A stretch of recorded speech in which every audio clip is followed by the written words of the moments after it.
आपने कभी ना कभी किसी के मुंह से तो ऐसा तो सुना होगा कि एक कंपनी आई है, उसमें ज्वाइन हो जाओ और अपने जीवन बदल जाएगा। जी दोस्तों, आज हम बात करने वाले हैं नेटवर्क मार्केटिंग की। इस वीडियो में हम बात करेंगे कि नेटवर्क मार्केटिंग क्या ग्रो कर रही है, लोग इसे ज्वाइन क्यों कर रहे हैं, लोग इसमें कमाते कैसे हैं और क्या ये सच है या सिर्फ बेवकूफ़ बनाने का धंधा है, और कुछ ऐसे इंटरेस्टिंग फैक्ट जो आपको मार्केट के लिए जानने बहुत ज़रूरी है। नेटवर्क मार्केटिंग में कारें खरीदना, घर खरीदना, हवाई जहाज खरीदना अक्सर यूट्यूब पे या सोशल मीडिया साइट पे देखने को मिलता है। तो हम पहुंच गए हैं इसकी पुष्टि करने के लिए इकोनॉमिक्स टाइम पे। सबसे पहले बात करते हैं कि नेटवर्क मार्केटिंग के टर्नओवर की। पिछले 5-10 साल से नेटवर्क मार्केटिंग क्या कर रही है। 2015 और 16 में 10,300 करोड़ का बिजनेस इस इंडस्ट्री ने किया था, जिसमें 50 लाख डिस्ट्रीब्यूटर या डायरेक्ट सेलर काम कर रहे थे। 2019 और 20 में 1667 करोड़ का बिजनेस किया था, जिसमें 74 लाख 7.4 मिलियन लोग काम कर रहे थे। 2020 और 21 की रिपोर्ट अभी अभी आई है, जिसमें पता लगा है कि 18,067 करोड़ का बिजनेस इस पूरी इंडस्ट्री ने की है, जिसमें 80 लाख डायरेक्ट सेलर हैं। मेल की संख्या 53% और फीमेल 47% है। CAGR 12% है, और इसी के साथ जो डिस्ट्रीब्यूटर की ग्रोथ है वो 3 से 4% हो रही है। ये है टर्नओवर जो IDSA ने इकोनॉमिक्स टाइम को दिया था। इकोनॉमिक्स टाइम ने ये रिपोर्ट को रिलीज़ किया है।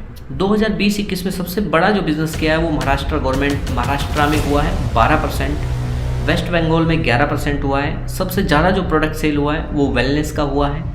उसके बाद जो प्रोडक्ट सेल हुआ है वो कॉस्मेटिक का, और सबसे लास्ट में पर्सनल केयर। वेलनेस ने 57% और पर्सनल केयर 8.2% के प्रोडक्ट सेल हुए हैं। 2020 और 21 में जो रिपोर्ट रिलीज़ हुई है state minister of consumer affair Ashwani Kumar Chaudhary ji ने की है। IDSA कहता है कि 2020 और 21 में 80 लाख डायरेक्ट सेलर हैं IDSA की मेंबर कंपनियों में।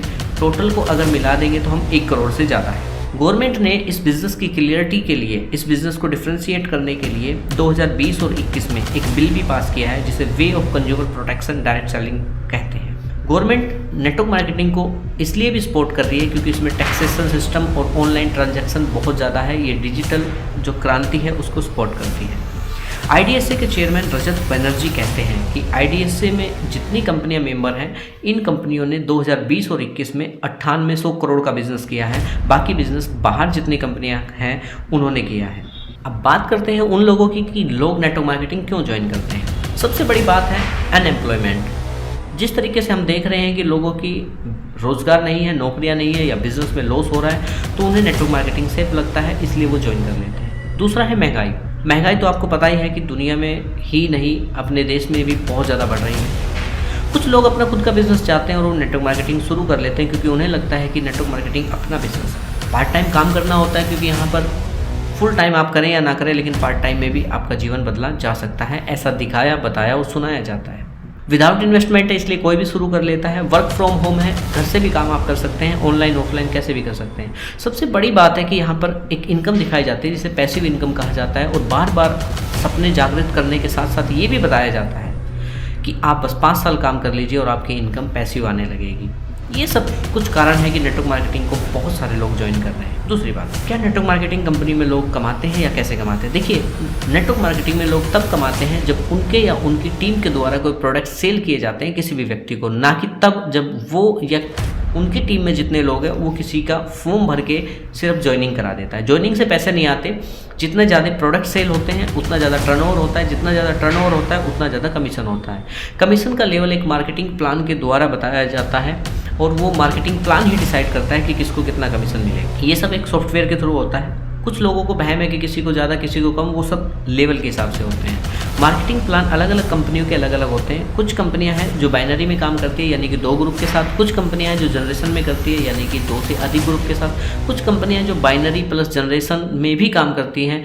कुछ कंपनियां ऐसी भी हैं जो रीपरचेज प्लान और बाइनरी में, जिसे हाइब्रिड प्लान कहते हैं। लेकिन सबका मार्केटिंग प्लान अलग अलग है, और मार्केटिंग प्लान के हिसाब से ही पैसा डिस्ट्रीब्यूट किया जाता है। जिस टीम का जितना बड़ा टर्नओवर होता है उसमें उतना ही ज़्यादा पैसा डिस्ट्रीब्यूट किया जाता है। अगर आपको ऐसा लगता है कि आप इसमें ज्वाइन हो जाएंगे और 2-4 लोगों को ज्वाइन करा देंगे और आपको बहुत सारा पैसा आ जाएगा, तो ये सिर्फ और सिर्फ एक मिथ है, इसके अलावा कुछ नहीं है। कोई भी कंपनी किसी को फ्री में 1 रुपया भी नहीं देती है। अब सबसे बड़ी बात, क्या मार्केट में मैनिपुलेशन है? क्या जो सच है वो हमें दिखाया नहीं जाता? क्या दबाया जाता है? या क्या सच में नेटवर्क मार्केटिंग में गाड़ियाँ, घर या बहुत सारी चीज़ें होती हैं? टर्नओवर की तो बात हम कर चुके हैं।